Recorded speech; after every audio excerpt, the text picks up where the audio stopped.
Yeah.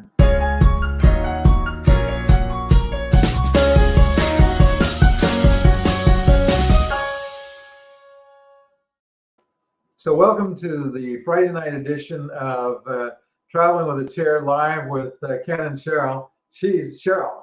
He's Ken. And tonight we're going to talk about an upcoming trip. We've got a 10-day Panama Canal cruise coming up at the first of the year, and it's on Princess Cruise Line. So for us, it's new ports, new cruise line, a lot of things that are different, and it's our first 10-day cruise ever.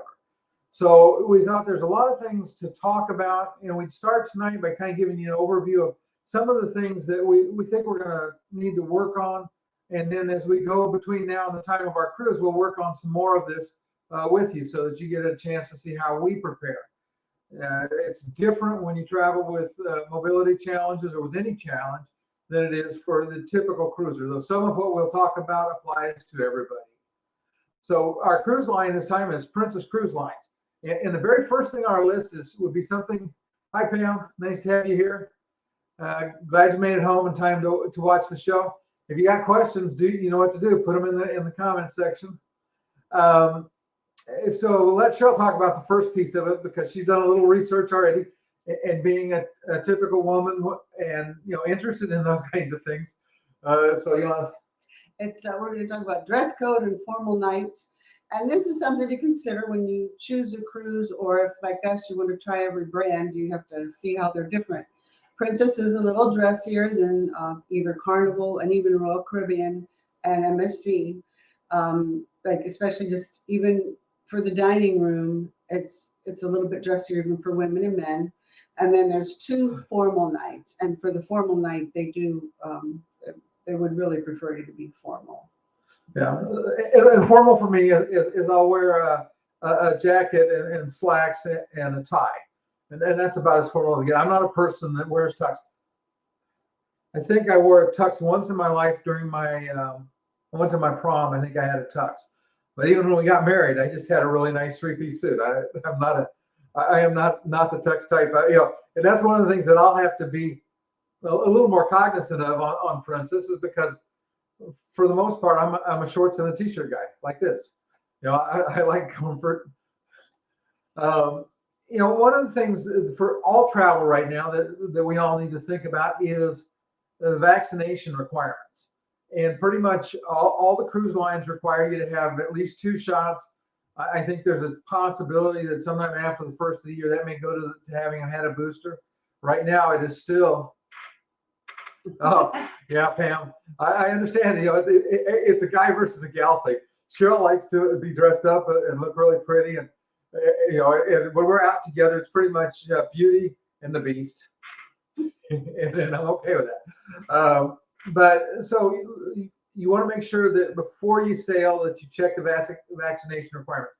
Normally, you get within 3 weeks, it's probably not going to change. Right now, Carnival, Princess, a lot of the cruise lines have issued guidance for what they expect through February.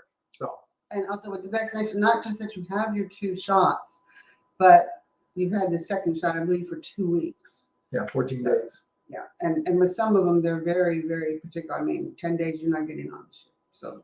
Yeah, 13 days you may not get on the ship. They're very strict on that requirement. But that is a good thing because it's one of the reasons that Cheryl and I have traveled as much as we have is we feel fairly comfortable traveling because we know everybody on the ship's vaccinated, and just about everybody on the ship's been tested within 24 to 48 hours. Probably everybody's been tested between 24 and 48 hours before they get on board. I can't go anywhere in town and have anywhere near that same level of assurance. So I'll talk about. Let's talk about the next one and then. What? Specialty. The specialty dining. I haven't looked up into it, but we did buy a specialty dining package that included internet, which will be nice because on the last several cruises, we had one internet user and guess who got it? Sure. So now this time I'm like, I'll even actually be able to read my emails on this cruise. But they have a very good package that included some dining and the Wi-Fi package. Yeah, and it actually includes the drink package as well, which is this is the first time because we don't ever buy a drink package. Cheryl and I were not big drinkers, and in this case, it included tips, drink package, Wi-Fi. So it made it an easy decision, and it was about the cost of tips and the Wi-Fi. So we added that to it. But the one thing that for us is really important is to start to work with the special needs group at the cruise line. So as soon as we got our reservation, we had a non-accessible cabin, so I called special needs, and we got it changed to an accessible cabin. When that happens, then the next thing they do is they want a form that goes over your special needs piece. And we'll talk about that in one of the upcoming weeks, because I want to go over that form and what they ask.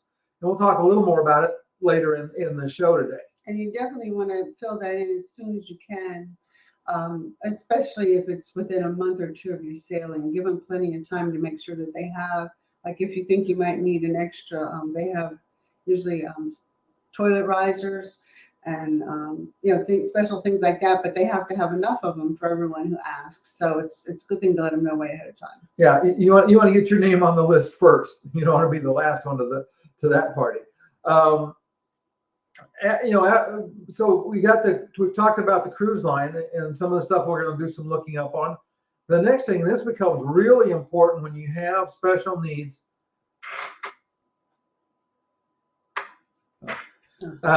Sorry, Pam. Yeah, so in this case, we booked first. It was because we're travel agents, it was a special deal, and so we booked, and then I got it changed. Normally, I recommend that you book it that way originally. If you work with a good travel agent, they'll be able to help you make sure that you get what you need. And that's an important thing when you're working with your travel agent, is communicate with them, let them know what's going on, because the worst thing in the world is for them to find out after all the accessible rooms are taken, they can't help. So again, that's a book early. But in this case, we booked late, but we were still able to get the room changed. And it's easier now because the ships are not nearly as full. Right. Yeah, they're like, some of them are only a quarter full. But also, we do try to always get the accessible cabin first. But with the travel agent rate, in order to book it quickly and get it while it's still available, we just have to grab something, and then we explain, and then they've always been helpful. I can walk a little bit, so if I did have a normal cabin, they'd have to give me a seat riser probably. But okay.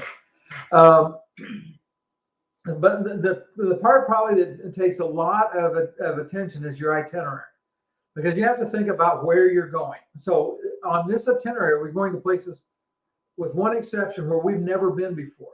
We're going to Cartagena in Colombia. We're going to Limon in Costa Rica. I forget the name of the port. In Panama, we're going to Panama. Yeah. So we have these new ports, and obviously we have never been there, so we don't know anything about them. So, and that's probably what we'll work on next week with in the live, is we're going to start to go through and do some research on those ports. We'll see what Princess offers in the way of accessible tours, and then we'll start to see what we can do on our own with accessible tours. Because what we found is that if you work at it, you can typically find excursions, even though the cruise ship may not have it. We did that in Cozumel. We did that in Cozumel, but we're on the one that we went to. I think Costa Maya also. St. Thomas, and what was the other port? The one in St. Martin. The cruise didn't have line didn't offer an accessible excursion in St. Martin, so we were able to find one on our own in St. Martin to do that. We now Royal Caribbean did have an accessible excursion in St. Thomas we took, and all of those will be videos coming up. We're working on them right now. And then also with the ports is to consider the weather that you're going to be coming across. And I already looked into this because I get cold easily, and I really wasn't convinced that it was going to be warm there, but it is. It's supposed to be, I think, in the high 70s when we're there. So that made me, okay, good. I can continue to wear the same clothes I've been wearing on these other cruises during the summer and the fall. So that's nice. Yeah, and weather, one of the things that was kind of interesting that Cheryl mentioned about the weather is that they said that they rain pretty frequently. Now the winter is a little bit drier, but it's one of those things again that you think about, because if you're in a wheelchair and it might rain, you want to make sure that you have a wheelchair poncho that will keep your wheelchair or your scooter dry. Well, we needed that desperately in Alaska, and we had one with us. We had planned well for that. We were in Seward, and it rained for most of the day, and we were able to walk around Seward and do what we wanted to do. She stayed dry. Me, not so much, but that's okay. I'm not sugar. I don't melt in the rain. So yeah, one of the exciting things that we really like to do when you consider the ports, of course, is the excursions. As we mentioned, we'll get into those probably next week, and so I'm looking forward to that. Yeah, and one thing to think about with excursions is how many of the ports are tender ports. Somebody in the Facebook group was talking about the fact that they were going to taking a cruise in Mexico over in, I think, Cabo and Mazatlan, and the cruise line didn't offer any accessible excursions. So sometimes you've got to look some other places, and we'll walk through all of that next week. Another one is when you're considering your trip is what mobility aids do you want? And this can vary, like for me, because I can walk a little bit. And if like we've so far up until this point, the only person I've ever traveled with when we cruised was our granddaughter. And so that was easy. I could still use my wheelchair and we could all get in the room and not have a problem. But now this next time, and also we could all get into a taxi. But this next trip we're taking in January, or at the end of January, we're going to go with friends. And it's okay, well, I want to ride along with the friends, and we could save money if we could get into a taxi together. So I'm going to try to just use my walker for the whole trip, and maybe have a scooter maybe delivered to the cruise line rather than take my wheelchair, because the walker will fit in a taxi better, and then we can be together. So that's something to consider. What do you really need and what do you really want? Well, here's a comment on tenders. Pam says, my problem is the tenders. I've missed ports and I hate that, especially when you get no help. Yes, and that's true. The tenders, I mean, I always thought, well, I can get on the tender. It's not that hard, but if the water's moving very much at all, it can be really tricky with the tender. And so, you wouldn't want to pick, if you're handicapped, you would not want to pick a cruise that has, several tender ports. I mean, you really miss out on a lot. Yeah, and it's interesting because it varies a lot from port to port. We went to Half Moon Cay. In fact, I just started releasing some videos on that. It's been shared pretty much everywhere. But at Half Moon Cay, they had a tender there that you could just take the wheelchair and go downstairs, had a ramp that dropped and you wheeled off of it. It worked really well. We were in Grand Cayman, Georgetown on the Armona about 2 years ago. And they had a roll-off tender, and you stayed on the upper deck. And then when they pulled up to the dock, it rolled down onto the dock. And so that worked really well.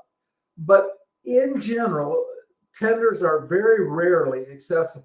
Looks like we've gone on NCL several times. We've gone to Great Stirrup Cay and never been able to get off because the water was too rough.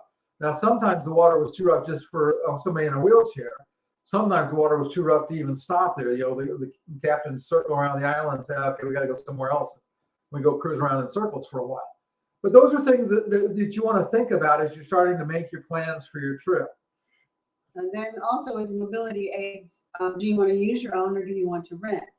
And so that's when you're flying. If you want, like, I want a walker for some of that trip, but then I might want a scooter for some of that trip. So I have to decide which do I want to rent. Well, I don't take my own scooter because we don't live near any ports. So then I'm going to take my walker, and then we'll rent the scooter. So, and next time we will have we plan on making a video in the future about where you can rent from and the types of things you can rent for traveling. Yeah, and there's a couple of places that do it, and we'll talk a little bit about that when we get into that piece of it. Another thing that I'm really passionate about, and I get in a lot of sometimes heated debates with people, is the need to have insurance. I highly recommend that no matter what your situation is, if you're leaving the country, don't travel without having good travel insurance. And you got to make sure that it covers the things that might come up. So for, a classic example is on this trip, if something happened, and let's say just one of us got injured, but we needed to go back to the US to get treated because we didn't want, a surgeon in a third world country, trying to take our leg off. Well, you need to be able to get an air ambulance to fly from wherever you are home. That doesn't come cheap. You see a lot of, yeah. Family reasons. You know, but I see people that travel with thinking their credit card insurance is going to cover them, or their Social Security, their Medicare will be fine. No, if you're out of the country, it doesn't work. Even on an Alaskan cruise, you need it because you could get injured in Canada, and now you need that air ambulance to get home. Even if you get injured in Alaska, if you're seriously injured, you're going to have to go to Seattle, and that's an air ambulance, and those things don't come cheap. So it's one of those things to keep in mind is the insurance.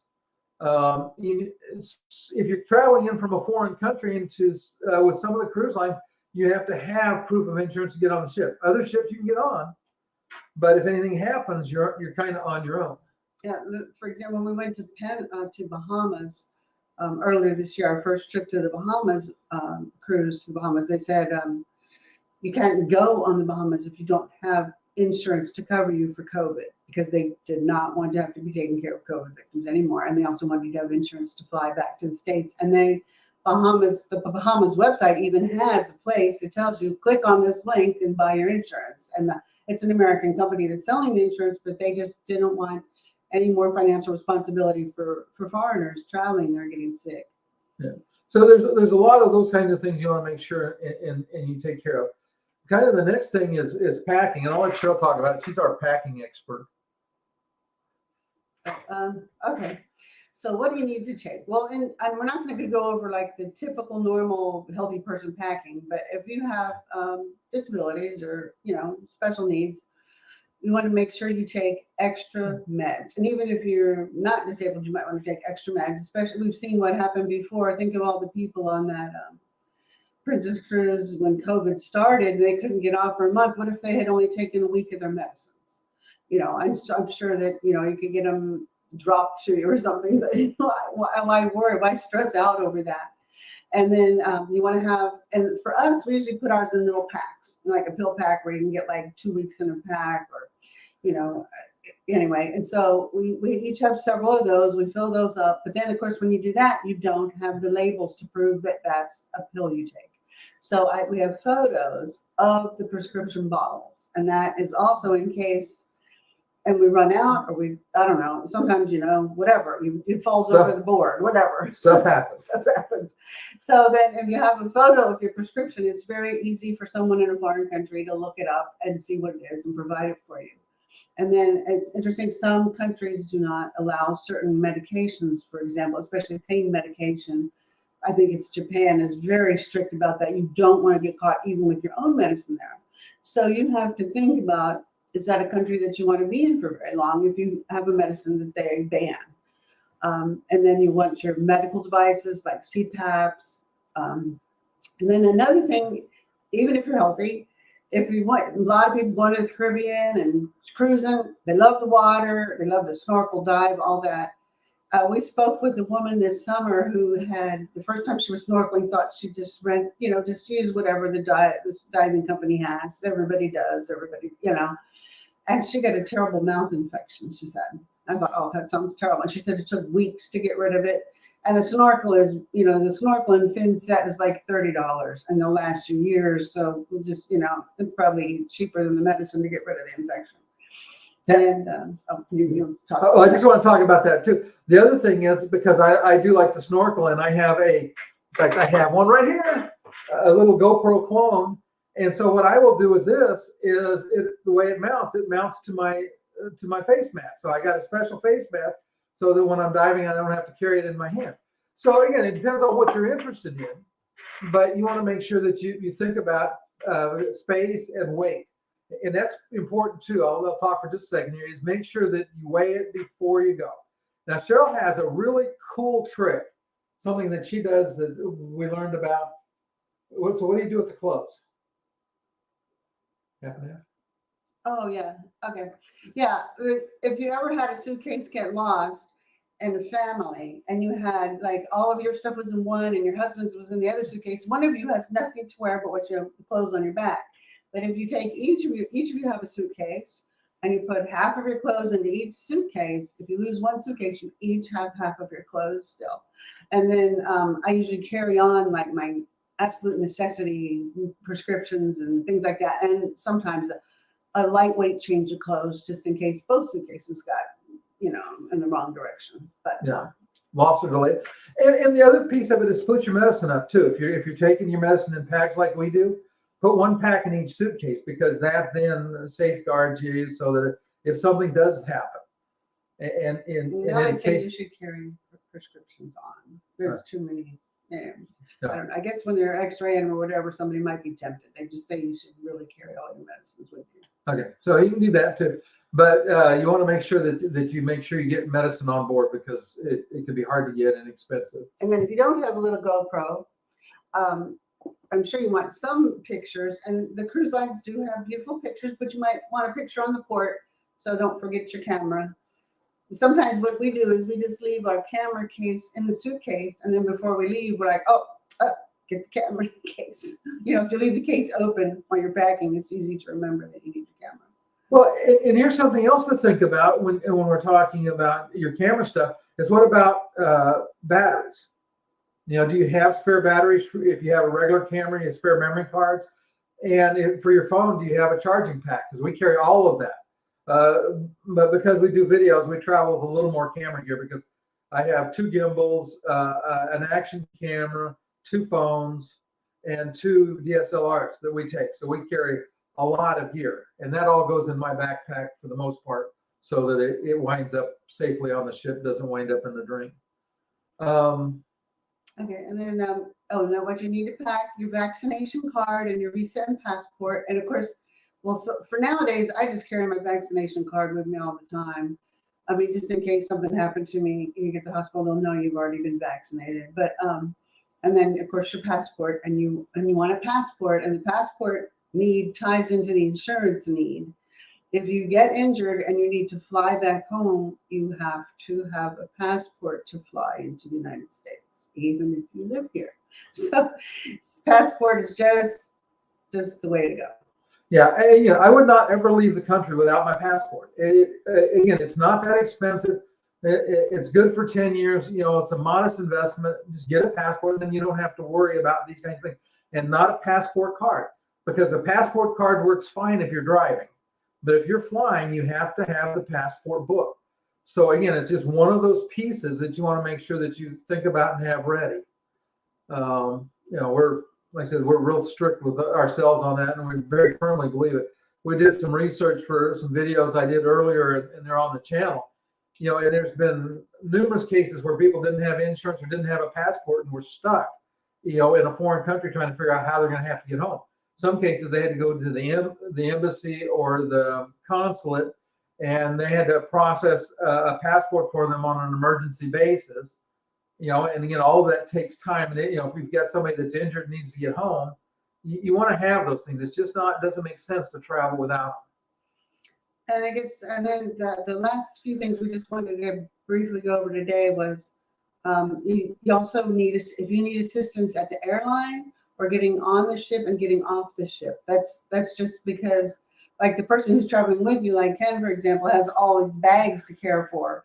Then I usually have like the carry-on bags I try to take care of, but then I can't push the wheelchair and have the carry-on bags in my lap. So it's better to let the airline and the cruise ship know, hey, we'd like some assistance at the airport. We'd like some assistance getting on and off the ship.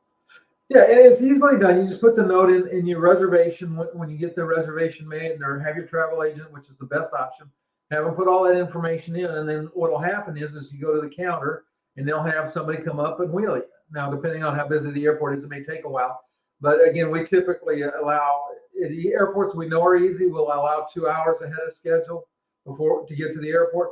Like if we go to Charlotte, which is, in my opinion, one of the most miserable places in the world to get through TSA, we'll go 3 or 4 hours before our scheduled flight time, just to make sure that we get through and we don't have to worry about it. Yeah, so many times there, you'll see people and they're at the back of the line and they're, can I get ahead of you? I have a flight in a few minutes. And it's, you don't want to be that person stomach churning, wondering if you're going to get on your plane, because, you just never know how long it's going to take. They're not going to speed the line up because you're late. Yeah, and we're pretty good about letting people through because we got time. We're not worried about it. Not everybody's that friendly, and so if you wind up with somebody that won't let you go ahead of them, then you wind up in a situation, you miss your flight, and then that just messes everything up. I think that the TSA people have been under a lot of stress with all these changes, and so we don't need to add to their stress and be anxious ourselves. It reminds me, I think their motto is something like what I used to say at work: "Poor planning on your part does not constitute an emergency on my part." So don't plan poorly, plan well, and plan ahead. Get there early. And that is right. It was really interesting fact, Pam, just to your point, that on the